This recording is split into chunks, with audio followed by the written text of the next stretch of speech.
The Berkshires are one of the most picturesque and beautiful places in all of New England. But the mountains are also home to some of the most haunted places in the region.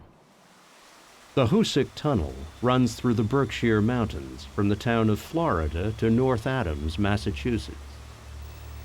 The Hoosac Tunnel is probably the most haunted place I've been to, and probably the most haunted place in the Berkshires. It was at one time the largest train tunnel in the country.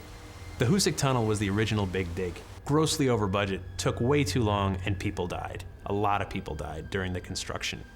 People all along northern Massachusetts were looking for rail to come through, so they figured the Hoosac Mountain was the best bet, and it was something like almost 4 3/4 miles that needed to be bored through this tunnel in order to put a train track through there. Over the course of 25 years, well over 200 people died constructing the tunnel. The death toll continued even after the tunnel was completed in 1875. Many more dozens of people died in sometimes quite mysterious ways. It's a very dark and foreboding place. It's hard to see, it's hard to navigate. It's very narrow outside of the train tracks. So you've got this creepy tunnel, completely dark. So many haunted legends come out of there. People have reported seeing apparitions, holding lanterns, strange voices, pretty much runs the gamut of the reported kinds of ghostly experiences. There's one story about how a gentleman was carting chopped firewood in a horse-drawn carriage through the tunnel. That was the quickest way he was gonna go through when there wasn't a train. And while in the tunnel, he was attacked by some evil force and was never seen again. And they found the horse a few days later in the woods, still tied to the carriage. Several hundred people have died there, and even if you're a diehard skeptic and completely hard-headed about those sort of things, the place can't help but be spooky. The end of the Hoosac Tunnel opens up less than a mile away from what may be one of the most haunted houses in all of New England, the Houghton Mansion. In fact, rocks mined from the Hoosac Tunnel were used to build a wall on the property, and some think that a curse may have been placed on the Houghton family as a result. Whatever the reason, a terrible tragedy occurred here almost a century ago. And many say that those who experienced that tragedy still remain there to this day. The Houghton Mansion was built in the late 1890s by A.C. Houghton, who was quite an industrialist in North Adams, and eventually became the first mayor of North Adams. A.C. Houghton was the first mayor of North Adams, was a very prominent citizen, and this was a mansion he built to kind of glorify his family and his reputation. It grew and grew.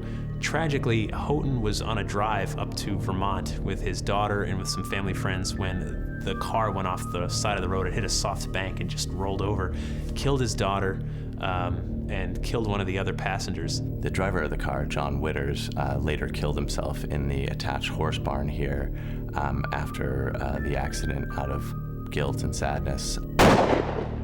AC was given a clear bill of health, but now, just soon after the waking of his daughter, he died himself here in the building on August 11th, just 10 days after his daughter passed and 8 days after he lost his friend and servant, John Witters. And today it's believed to be haunted by the Houghton family, by AC, by his daughter, and maybe by Witters, the chauffeur who killed himself.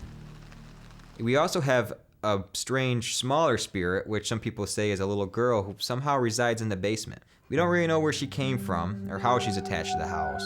She's kind of shy and will peek in and out at you, and you see her shadow kind of poking around, and sometimes she'll come up to somebody and tug on their pant leg, almost to try and get their attention. Is this place haunted? Heck yeah. Had experiences where there were different things around. I was getting touched in the main chamber room in there. Up on the second floor is where Mary's room is. That actually was Mary's bedroom. And in that room we get a lot of EVPs. There's some people who will sit there and they'll feel a very strong feeling of sadness come over them. And we've had quite a few different personal experiences and weird pictures taken in that room. Up on the third floor, in what was the servants' quarters of the building, is what we call Mr. Witters' room.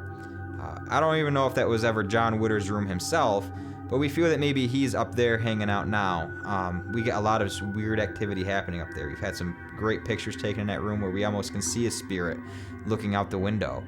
We've had plenty of times in that room where people felt like they've been touched or had the doors open in that room on their own.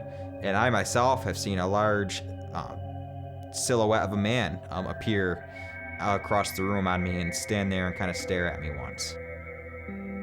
AC, though, I guess kind of wanders all over this house. I guess it's his house. He must feel he can have the run of it. We'll have different occurrences with maybe what we feel is his spirit from the basement all the way up to the 3rd floor of the building and everywhere in between. You walk through this old building and you hear the floorboards creak and you hear the stories people tell you of seeing things and smelling things and hearing things. There seems to be no human sense that's immune from the ghost experience. That mansion, let me tell you, has a lot of activity in it. In that main chamber right in the middle there has a tremendous amount of experiences and different things that do occur, and I've witnessed quite a bit in there. That's one of those buildings that just seems to be alive with the past.